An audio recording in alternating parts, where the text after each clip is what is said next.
Welcome to Inside Albania with me, Alice Taylor. This week we have a bit of a UK theme going on. We're going to be talking to an Albanian journalist who gave up everything to go and live, work and study in the UK. I'm also going to be speaking to the person behind the UK's first Albanian football club. And we will be going behind the scenes of the BBC's World Service, which came to Tirana this week. Come with me. So I was scrolling through social media this week while I was having my morning coffee, and I came across a really, really interesting article on LinkedIn. And it was posted by a young Albanian journalist called Gazim Hilaj. It was posted in one of the UK's most read newspapers. And it was interesting because it portrayed a perspective and an opinion that I think many people in Albania are not aware of. Now, Gazim left Albania to go and study and live and work in the UK. And he's written very openly and very honestly about what he thinks about the entire process and even what he might have done differently. Gazim, welcome to Inside Albania. It's a pleasure to meet you, albeit virtually. Hi, Alice. Thank you so much for the invitation. It's really nice to be here as well. Now, let's get straight to it. I came across your article published in the Metro. For those that don't know, the Metro is very well-known media in the UK. It's published throughout the entire country. Now, your article took me by surprise because I've always suspected that many people, many Albanians that go to the UK, I've always suspected that life is not as nice as they make it out to be. I am from the UK. I left 17 years ago. I have no intention of ever living there again for many reasons. The weather, the food, the cost of living, security, like personal security on the streets, you know, there are many reasons why I would not choose to live there with my family. But, you know, you hear of so many Albanians going there and, oh, you know, you can make lots of money and yeah, it's great. And you see these pictures on Instagram, but I always suspect that it's not the whole story. And reading your article was really refreshing to see this brutal honesty and a reflection of some of the things that I've said about life in the UK as well. And I also think it was very important for people to see this as well, to see that life is not particularly always greener on the other side and that this promised land of opportunities it's not really so black and white. But I've just talked a lot there without sort of giving you a chance to explain. So can you explain for our listeners? I mean, you're from Albania, but where are you from exactly? What were you doing in Albania? How did you end up in the UK?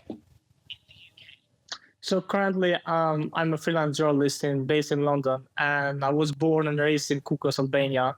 And I moved to London a year ago to start my master's studies at City University of London in digital and social journalism.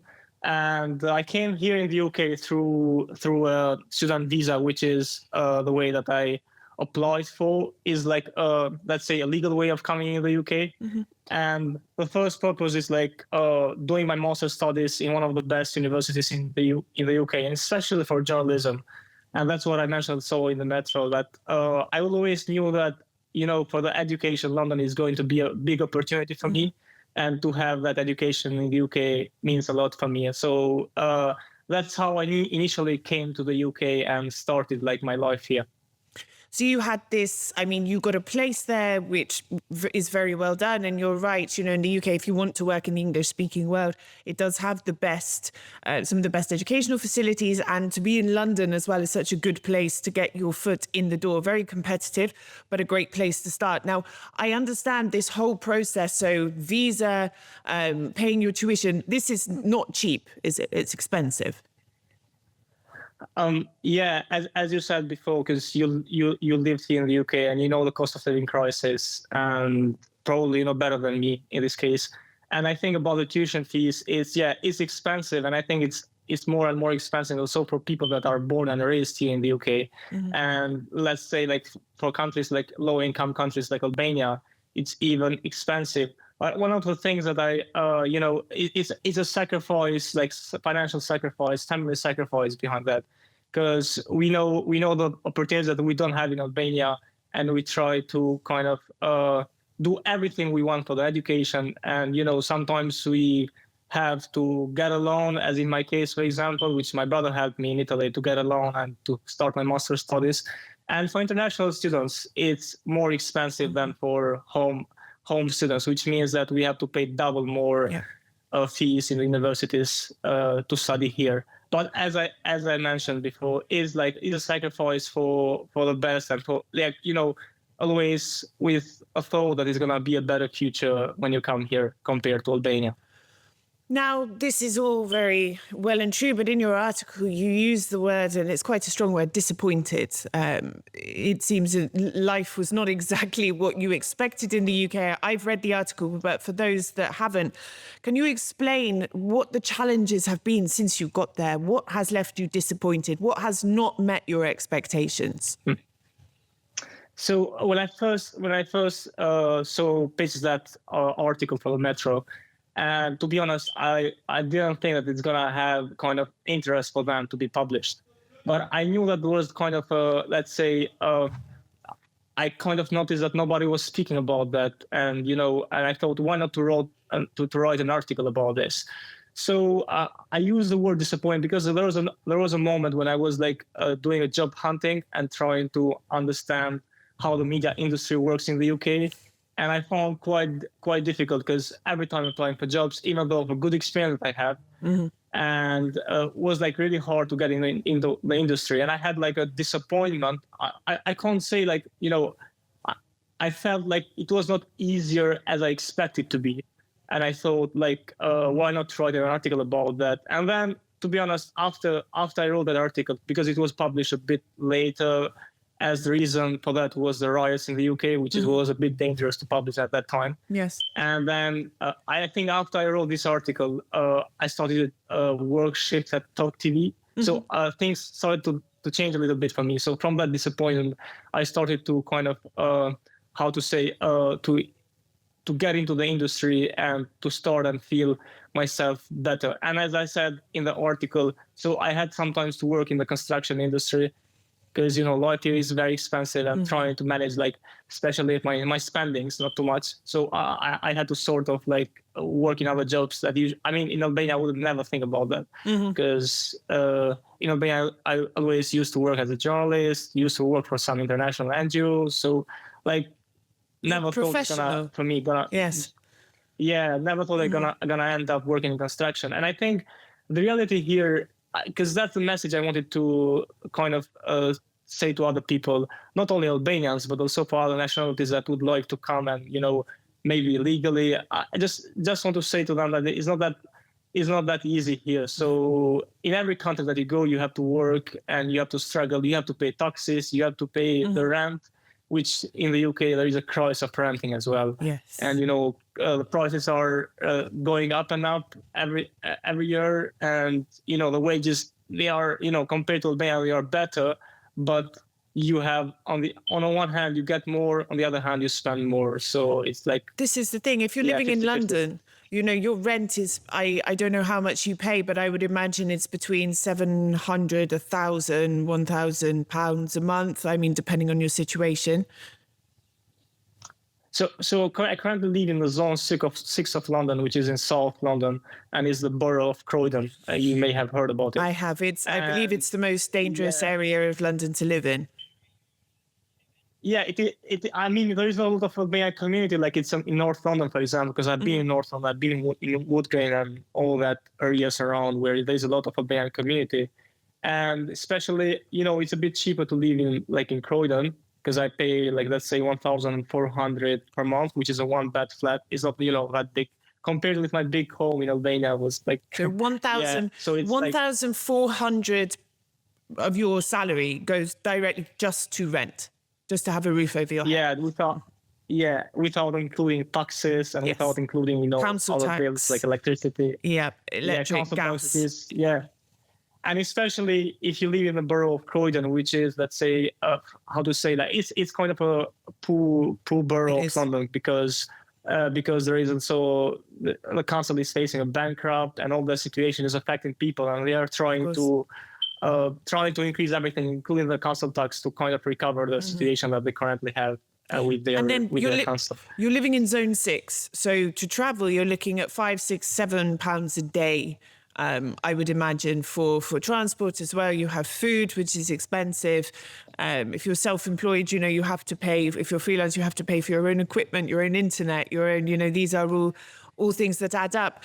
In Croydon as well, and in the rest of London, what about personal security? I mean, coming from Albania, where, I mean, I rarely give personal security a second thought when I'm in public at night, walking around, you know, it's not something that I worry about, you know. How does that differ with the situation living in London? I think before coming to Albania, I thought Albania is really bad in the crime situation. And then I came here and I saw, like, you know, there is no day in the news that you can say people are stabbing in the road, and, you know, a lot of, especially young people, crime is really high. And in Croydon, to be honest, I can say during the all night, sometimes you feel like kind of, because, you know, Croydon has that bad reputation, but sometimes you feel a bit of scared because something may happen to you. But I didn't have any situation at all, like where I faced danger of, like, you know, somebody like doing something against me, or like. And I think also as an Albanian in general, I've met a lot of people, and some people say that Albania, you know, it's a good country because some people have visited them. And, you know, maybe they prejudge us, I don't know, but they never say it directly to me. Like, maybe they prejudge us because they think that Albanians are more working illegal things rather than, because it's very surprising to them when I say to them that I'm a journalist here, I did my master's studies here, and they say to me that, well, I know that Albanians are good in construction, but I don't know that Albanians are distribution good in journalism. Because they think that we are more based in, like, let's say, they're prejudiced. They don't understand, you know, people are educated, people are intellectual in Albania as well. It's not just Northern Europe. What would you say to other Albanians who, and I have two sort of questions in one here, Albanians who are considering making the trip illegally, and people who are considering maybe following a similar path to you, following the correct procedures to go and live there? Is it really worth it? Or is it better to maybe stay behind and invest more energy in success here? Yeah, that's my question that I made in the article as well. Is it really worth it? So, and I think, yeah, about people who are traveling illegally, I think, you know, for them especially, it's not worth it, because we are seeing now, because I think a week ago there was a news on the media about people that were dead crossing the channel from France to the UK. So I think it's, you know, if you make that travel, you're gonna be, the situation is not very good, and you would be threatened with your life and etc. And I think definitely not, because I know many people, many relatives who came here by, you know, small boats, or so France from Kukës, because that's where the, you know, most of illegal migration is coming from. Like, we are a source of illegal migration. And I know some of them who have left the UK. So they came here for that, you know, that better future. And then when they came here, they saw it like firsthand that it's very difficult here. Yes. And maybe perhaps they stayed 1 or 2 years, and then they went back. And I think people are starting to realize that even those who came here in legal boats, and they are starting to realize that it's not that good option, and they are coming back into Albania. And I think definitely maybe try something in Albania rather than coming illegally here. For people that want to come, people that want to come here and study for, let's say, coming in a legal way, I would say, like, you know, it's worth coming and it's worth seeing, because you get that experience and you try to understand what's good in Albania and what's bad in Albania. And, you know, because sometimes when we are in Albania, we try to see things like only in a negative way. And I think if you have this life experience, you come 1 year, 2 years, and maybe you can go back in Albania and see things in a different way, which may improve your things and your life as well. And I think, for studying, I would definitely recommend it, but it's very expensive. So I think, if you have, because I had my family support in the financial situation that I had, and, you know, I also worked by myself, so I saved something, but you have to understand that you need a lot of money to come here in the UK. And I think perhaps not too much Albanians, because we know our economy. I think not too much Albanians could afford to come and study here with the amount of fees that they have to pay. And just my last question, a short question. Are you going to come back? Yeah, that's a good question, actually. So before I wrote that article, I had not applied for my graduate visa, which is a route in here in the UK. Like, if you finish your studies, you apply for that. and you stay for 2 other years, which means that in Work 2 years you have the right to work full time, which with the student visa you don't have the right to work full time. You can work part time, 20 hours per week. And at the moment that we are speaking together, so I have received my graduate visa, my graduate visa is now approved, and I will stay for 2 other years here because I really want there is that disappointment, but I think I'm just trying to go step by step and trying to break into the media industry. Because let's be honest, it's very difficult to get into the media industry for a lot of reasons. The first is even though you came here with a student visa, you finished the university in the UK, very well-known university. Yes. You are also considered you have this, visa restrictions, and you are also considered as a migrant, as a foreigner. So, and the competition is really high because you have other people from the UK who will apply for the same jobs as you apply. So there's a lot of competition. But I think I believe strongly in myself and my skills as well. Yes. And when I got my first job here in the UK for Talk TV, and I said to them, it's really difficult. I found it really difficult, but thanks for opening the door for me. And that's what they said to me. You have to knock to every door until the door opens for you. It's really hard. Yeah, I think definitely I will try for 2 years. For British people, the media industry and the fashion industry, law in sort of high-ranking law firms, they're very well known for, they don't assess you on your skills, on whatever. They look at what school you went to, what university you went to, what sort of networks that you are maybe a part of because of that. And they will always favour sort of the top tier of universities. It's a very class-based system in many ways. And it is not so often. It's also based on who you know. So we're not so different from Albania in that respect. These are traditionally very, very hard and also very competitive industries to break into. But Gazim, thank you for sharing your story, and I wish you luck in whatever you decide to do next. Thank you for inviting me. It was a pleasure to be in the program. Thank you. Bye-bye. Did you know that the UK is home to an Albanian football team? I did not know this until earlier this week either. Eaglesland FC is a semi-professional football team that practices in Wembley Stadium. Now, for anyone who knows, Wembley Stadium is like the UK's most iconic football stadium. And this is the first Albanian team in the UK, let alone playing at a semi-professional level. I wanted to find out more, so I decided to interview the founder of the club. Admir, welcome to Inside Albania. It's a pleasure to have you online with me today. Thank you for inviting me. Now, to be here as well. We spoke online, and you let me know that you are running Eagles FC, which is, I believe, the UK's first Albanian football team. And I have a lot of questions about this. And I wondered if you could start at the beginning and explain sort of how Eaglesland started and where you are today. Right. Thank you for inviting me, first of all. And I will start with football maybe 22, 23 years ago, where that's the time I moved to London. And I always tried to become a professional myself. And obviously I went through a lot of difficulties at the time.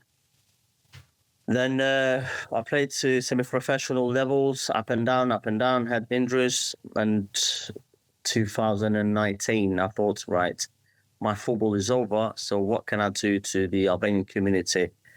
How can I help, or what's my contribution can be? And obviously it was football, because on my daily basis, I've got a small construction company that I run, and I thought it was time to do something for the Albanian community, and it was the right time because we were tagged here and there, the Albanians here, the Albanians there, and I wanted to prove a point that yes, the Albanians are in England.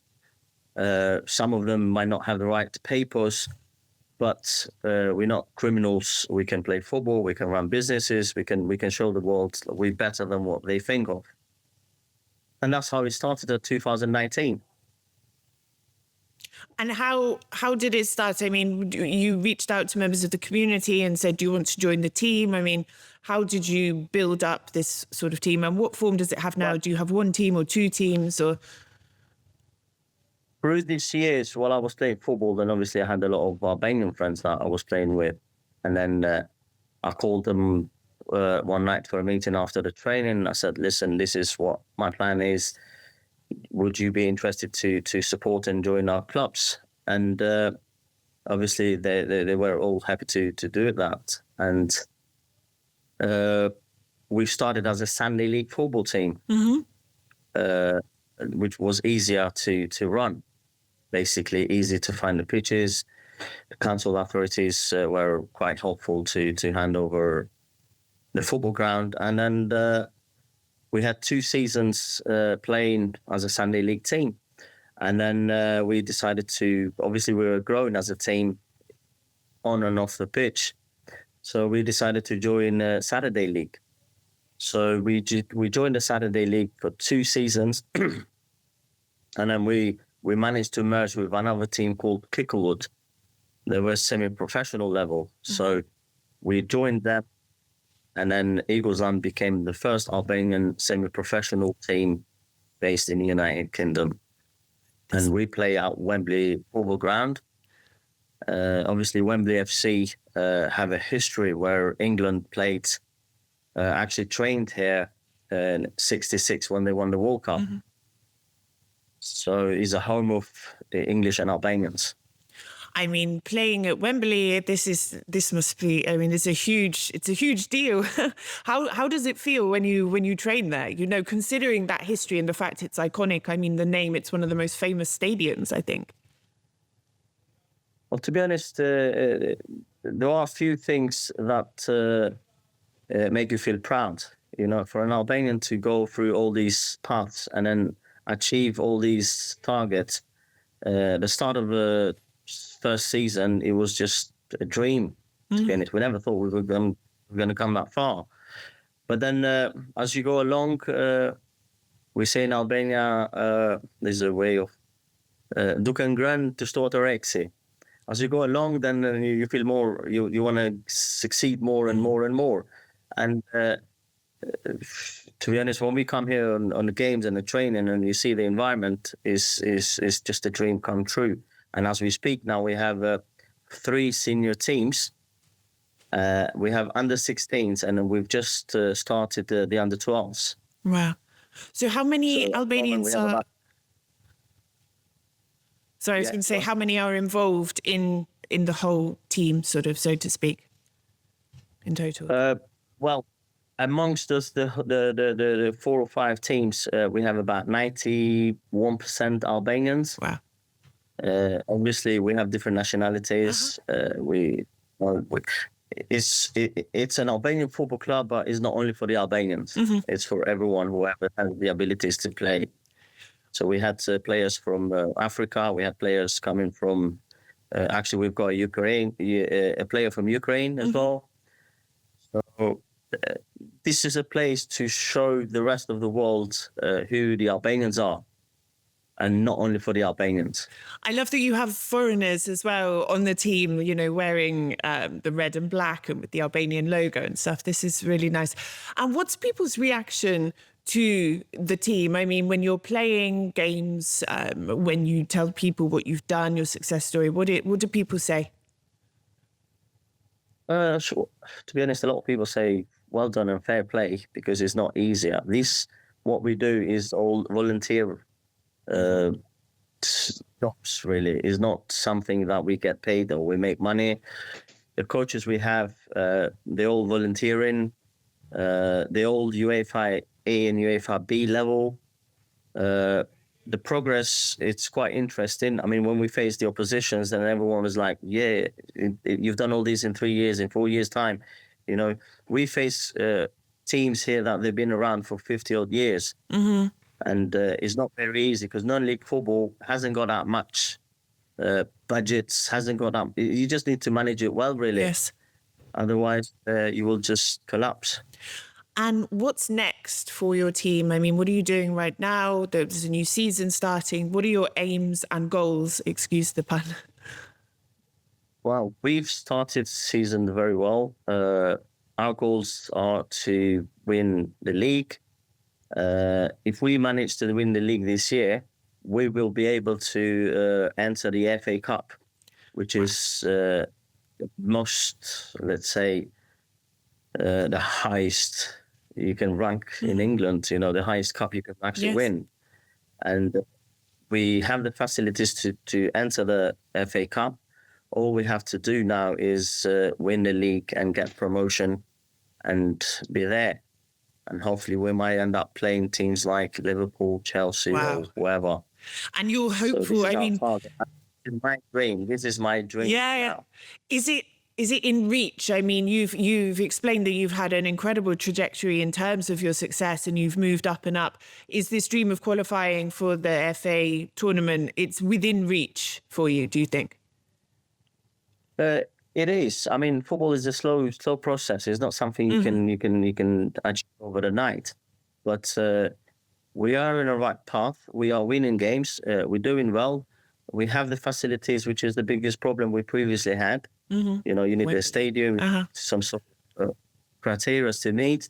We're not far off. Now it's only down to the manager and the staff to win the league. And we had that conversation after the start of the season. I said, as a founder of the club, as a director, this is my target, and you tell us what you need. And so far, they've done well. I mean, we can't complain, really.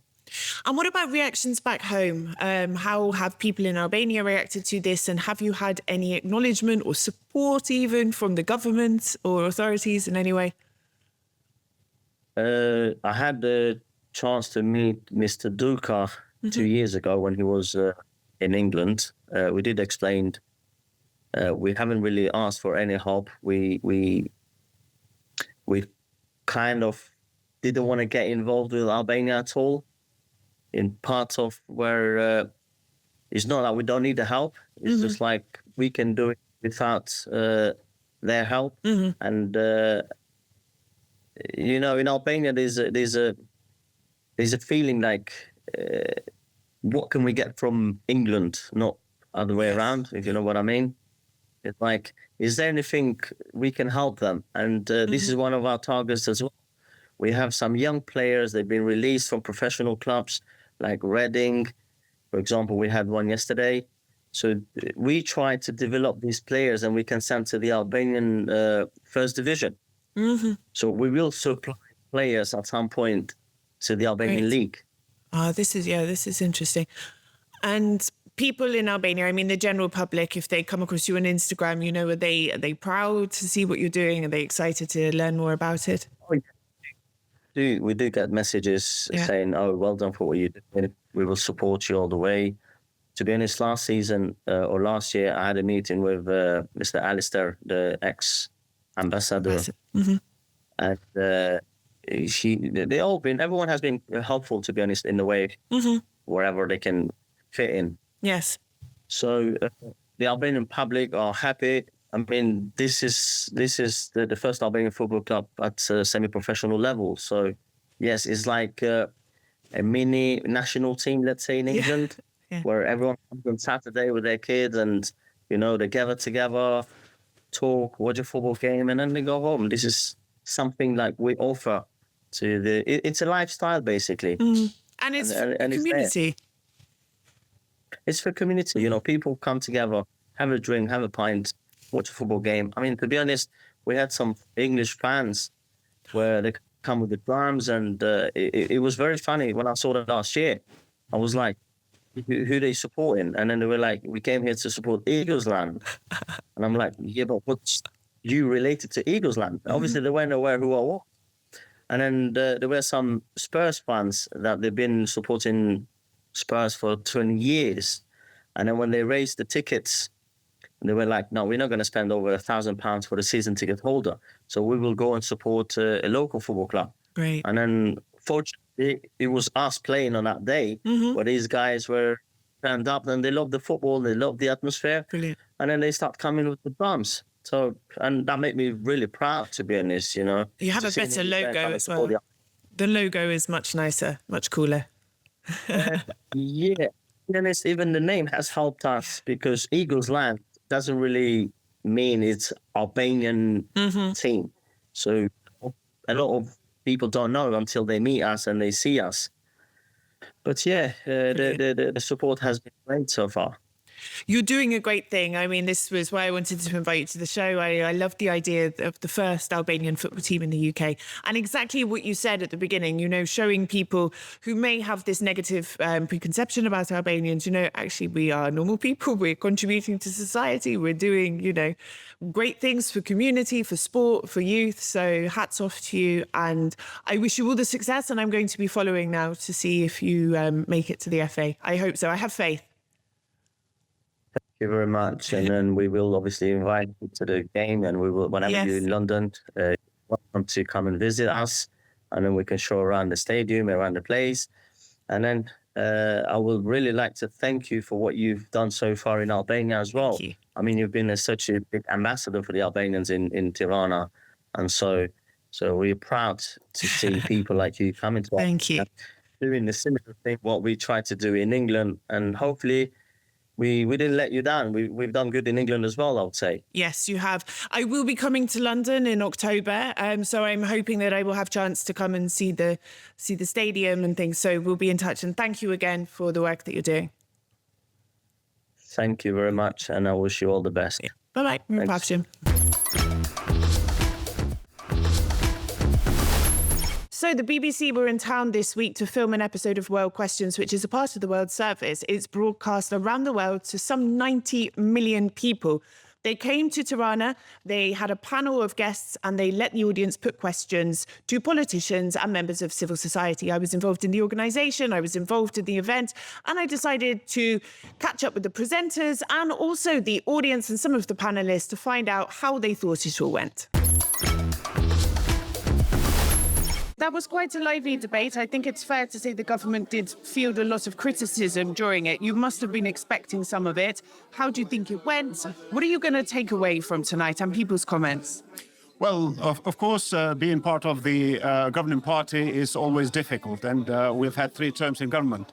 However, as a member of the Socialist Party and as a member of Parliament, I'm very proud of what the government has achieved for the past 3 terms. The 3rd term is coming to an end soon, and we're very hopeful that with the 4th term. And the reason for that is because although we have our weaknesses and we have our problems and issues, we have at the same time delivered for the country.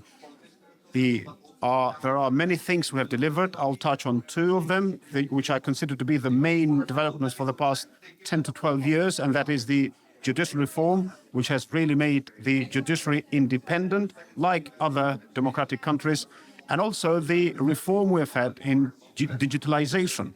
10, 15 years ago, all services, no services were done online. Today, 90% of the services are done online. Only last year, citizens of this country received 13 million services from Albania. Could it be improved? Will it be improved? Of course, that's a challenge for the next term for the Socialist Party in power. Was there anything tonight, be it from another panel member, someone in the audience, anything you haven't heard before, anything that took you by surprise, anything that's going to stick in your mind? No, not really, in the sense that I have heard the issues, I've heard the concerns, and I do hear what people are saying. Mainly, I'm referring to the audience, the questions that they asked. I'd have liked some more constructive criticism, because criticism is good, critique is good to be provided, but I'd have liked it to be more constructive in the sense that, yes, there are things that can be improved, and here is how they can be improved. The role of the opposition is not merely to oppose the government, but is also to provide solutions to the people of the country. Thank you very much. Thank you. So I think it's fair to say both you and Mr. Qureshi fielded quite a lot of criticism there. The debate did get a bit lively. I'm sure you were expecting that. What's your overall opinion of the debate? And was there anything that really took you by surprise from the audience, from the questions? Not really. I mean, what the audience contributed with was my expectation, and it's, I think, reflecting the overall state of mind and state of frustration of the public. and the public opinion. But I'd like to say how happy I am to see BBC giving this opportunity, not just to us, but to the general public, because this society is devoid of substantive debate. This society is devoid of a meaningful debate. They were here, they organized a debate, they contribute to elevate the level of the debate, and I hope this is a good example for other media outlets in the country to follow. And there were two women on the panel. One, Fury, 19, the second youngest ever participant in the programme, as far as I understand. She said some very powerful things. You know, corruption stops with the generation before us. Our generation, we're not going to carry it on. How does it feel sitting and listening to someone so young say such powerful things and with such conviction? No, I believe that one of the key things to do to get Albania out of the crisis in which it finds itself is empowering youth. I've done that. And I have seen the benefits of it politically, but more needs to be done. And the positive takeaway is that the youth is here and willing to contribute. And it's our task to fight for them to have the space, the opportunity, the tools to contribute.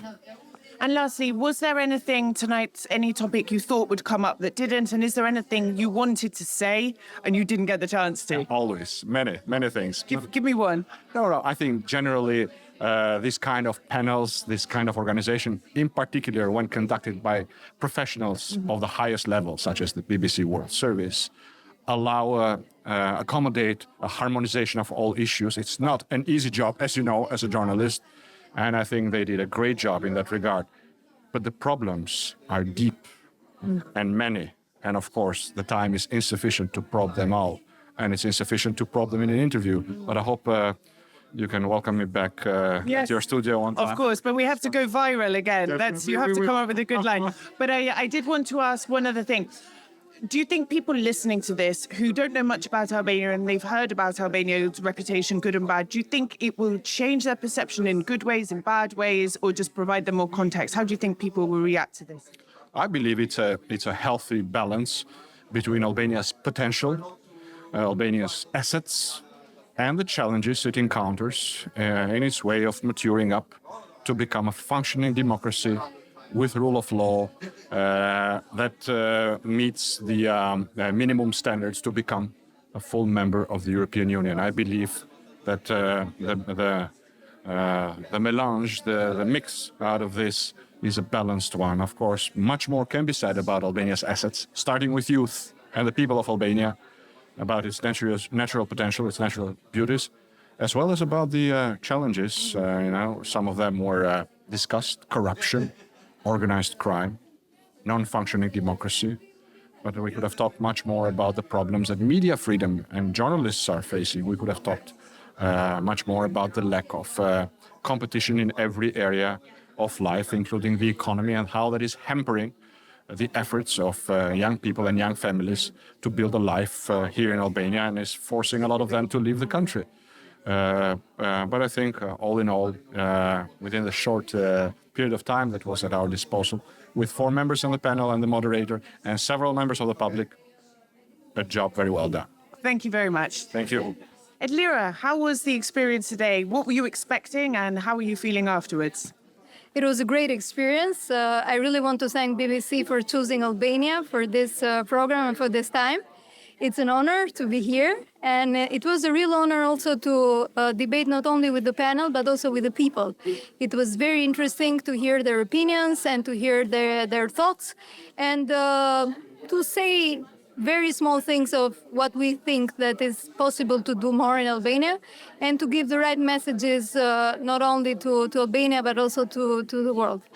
Was there anything, any comment, any question, any opinion from the audience that maybe took you by surprise or that has stuck with you and you will take it with you?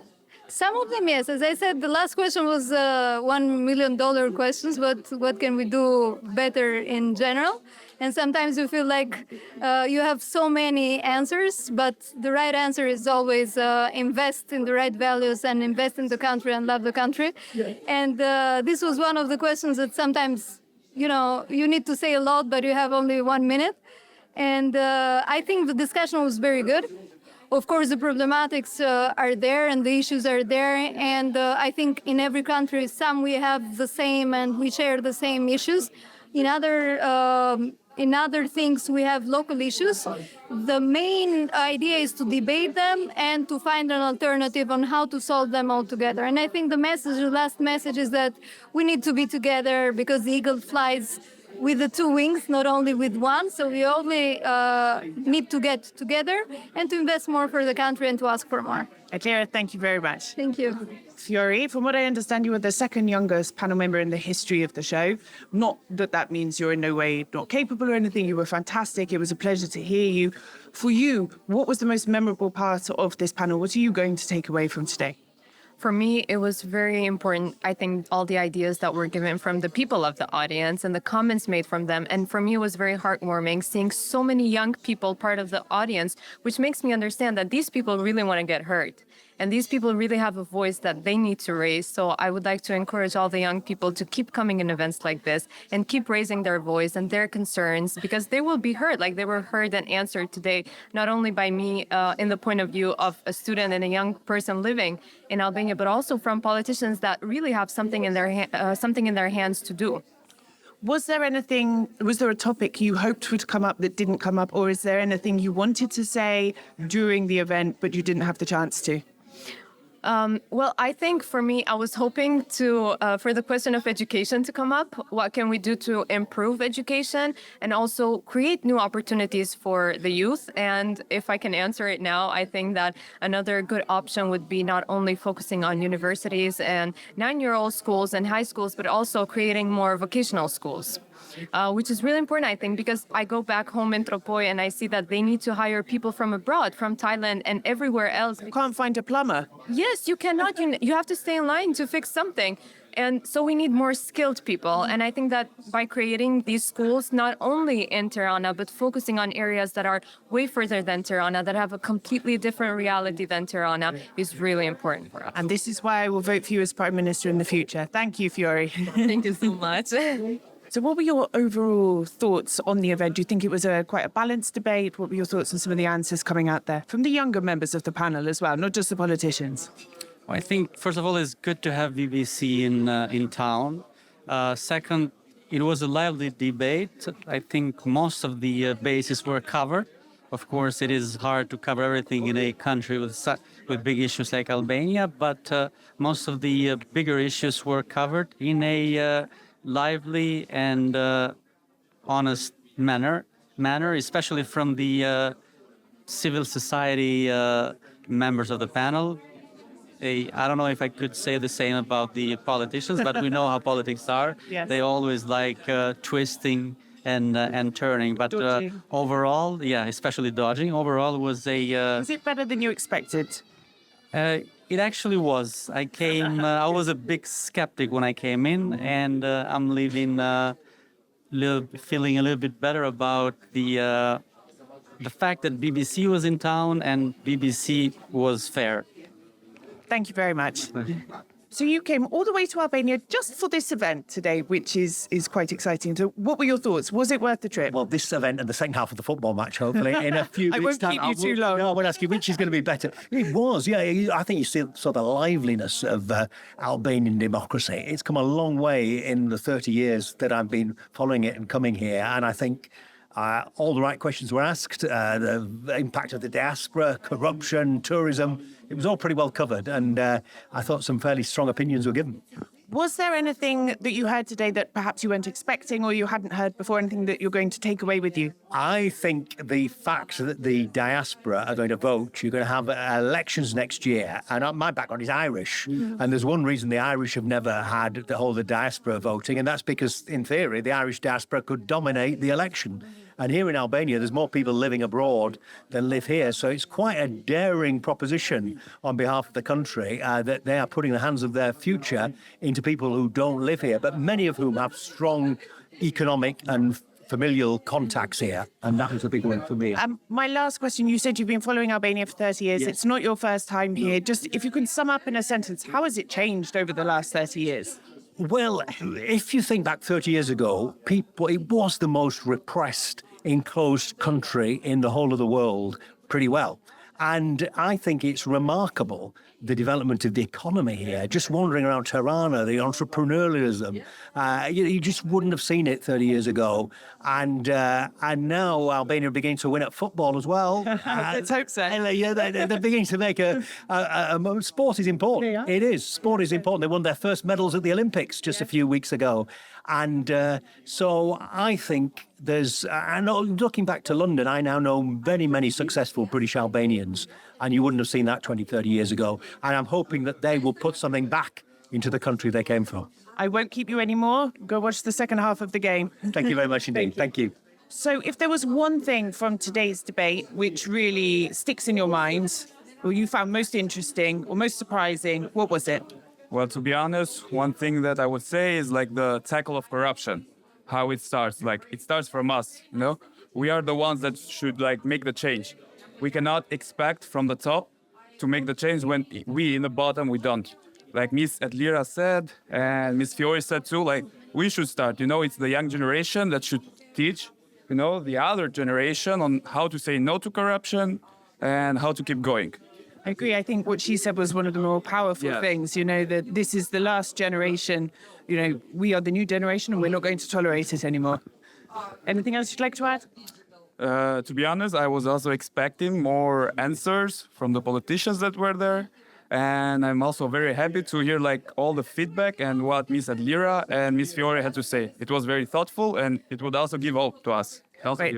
Thank you very much. Thank you too. So we covered a lot of ground in the discussion today, got a bit lively. What are the key takeaways for you? What do you remember most? I think I heard everybody speak. I heard the opposition speak. I heard the guys that were in state speak.